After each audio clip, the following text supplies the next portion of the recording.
Abrimos ya este último bloque con la presencia del economista Fernando Navajas para analizar los hechos más destacados en materia económica de estos últimos días. Fernando, ¿qué tal? ¿Cómo andás? ¿Cómo estás, Alejandro? Gracias por estar una vez más aquí. Un placer.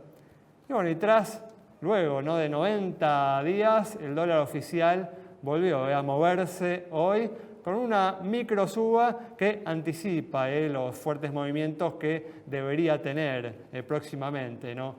Más temprano que tarde.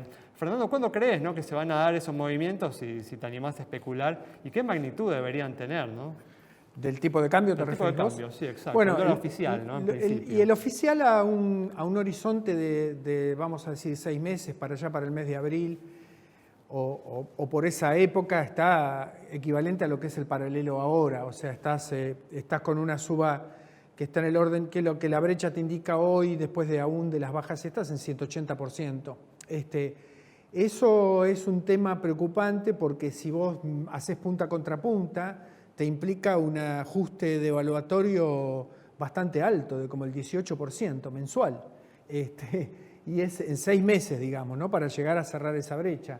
Y una dinámica de ese tipo, con un tipo de cambio siendo una escalera de esa naturaleza, uno no la visualiza en un régimen en donde la tasa de inflación se estabilice. Más bien tendés a irte hacia arriba, yo te diría de una manera preocupante. O sea que esto normalmente puede ser una de dos, o ocurre como parte de una dinámica que tiene una corrección inicial y luego a partir de ahí viene un crawling peg o alguna otra cosa, o vas tratando de hacer un crawling peg hasta que vas a tener un salto que yo creo que cuanto más se demore ese salto, más fuerte va a ser. Igual, idealmente, ¿no?, este movimiento en el dólar oficial, en el tipo de cambio, debería venir acompañado de un conjunto de medidas, ¿no?, en el contexto de un plan económico integral, ¿no?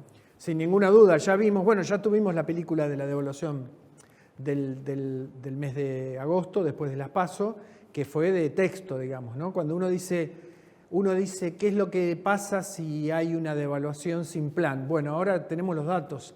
Andan los datos del mes de agosto y septiembre y es hermoso ver qué es lo que pasa. No pasa que tenés un pass-through del 110%, 120%. Es hermoso desde un punto de vista intelectual, desde el ¿no? punto de vista absolutamente intelectual. Desde un punto de vista es, digamos... Es trágico, no quiero usar el lenguaje de Día de la Independencia cuando el doctor vio al alienígena y dijo es hermoso, digamos. Claro, no es hermoso. Esto no es hermoso, para nada. Tal cual. Bueno, justamente, ¿no?, estamos hablando del tipo de cambio que ha sido uno de los tantos precios, ¿no?, que el ministro candidato ha mantenido, ¿no?, congelados a lo largo de esta larga campaña electoral. Como hemos visto, ¿no?, a pesar de esto, a pesar de este congelamiento de numerosos precios, la inflación, ¿no?, cerró en octubre ya en el 140% anual, ¿no?, la inflación anual más alta desde la época de la hiperinflación, ¿no? ¿Cuáles son tus expectativas para los próximos meses, ¿no? Teniendo en cuenta lo que acabas de decir, podemos ver todavía una inflación mayor, ¿no?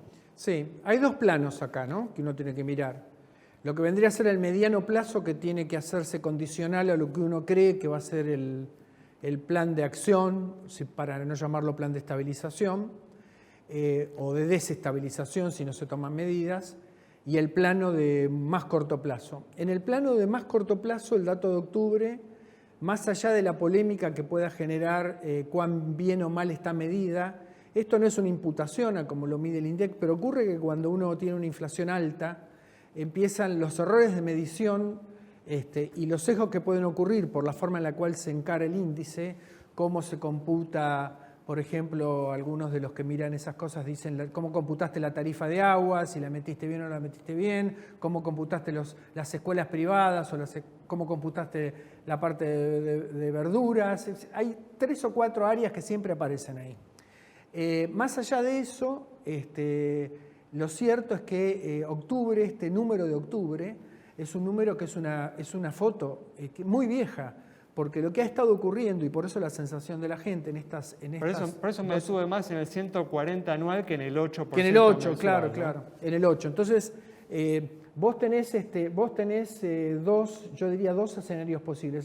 Tenés un escenario en donde vos haces un plan y junto con el plan viene una cantidad de ajustes que no te van a poner una inflación muy distinta al 140, imagínate, para el año 2023, o tenés un desorden por la vía de una mala gestión de la preparación de la política económica y derrapás hacia el tipo de inflaciones como las que derrapó la Argentina en camino al plan austral, que te pondrían al doble, te podés ir al 300% de inflación. Claro, Y yo creo que esos son los dos escenarios que están ahí. O sea, ojo, porque la tasa semanal de estas últimas 2 o 3 semanas no tiene nada que ver con la tasa con el número de octubre. El número de octubre es un número marketinero. Podremos discutir el punto más, punto menos, cuántos 50 puntos básicos, 100 puntos básicos para arriba, para lo que sea, pero ahí el problema está en que la dinámica de las remarcaciones, hoy en día, la forma en la cual te hacen los recargos, los descuentos cuando compras con tarjeta o algunas otras cosas, hay indicios de que estás paradito ahí en un escalón del 10%, yendo para donde la tasa de devaluación ahora te diga que vas a tener que ir si no se toman medidas. Muy bien, y justamente, ¿no? Hablando de la inflación, en el debate, ¿no? Presidencial del domingo pasado, el candidato, ¿no? Milei insistió, ¿no? en su propuesta de cerrar el Banco Central para terminar con la inflación. ¿Vos creés que es necesaria una vía tan radical, un camino tan radical? Yo tengo mis diferencias porque me paro un paso atrás de eso y a mí las soluciones financieras me parecen que son muy necesarias, sobre una economía cuando se comió el stock de reservas, está en una situación débil estructuralmente, tiene una sequía, etcétera, etcétera, está en un problema de financiamiento y está en un problema de corrida del dinero. Estas soluciones drásticas que no atienden adecuadamente atrás los temas fundamentales estructurales de la economía no me parecen buena economía. Tengo mis diferencias en ese punto de vista.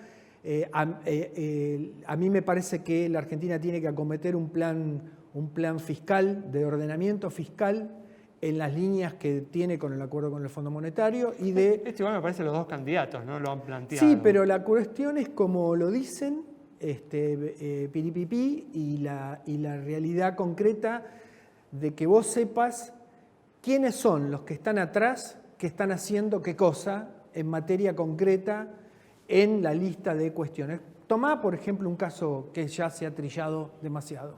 Bueno, ¿cómo vas a reducir los subsidios Nos queda un minuto como para en el área de subsidios? Conceptos, bueno, ¿no? Tenés que tener un plan concreto de reducción de subsidios. El debate del otro día fue un debate en donde medio los dos escapaban a la respuesta. O sea, Massa porque quiere hacer creer que con tarifas como la que tenemos vas a poder seguir viviendo, y Milei tratando de decir que él no lo iba a hacer, o por la cuestión electoral. Digamos, no hay que creer en Veremos a partir del 19 de noviembre, el 20 de noviembre. Claro, no hay que creer mucho en el debate electoral. Lo que uno se debe preocupar es cuando atrás de los candidatos no hay gente seria pensando las cosas que hay que pensar.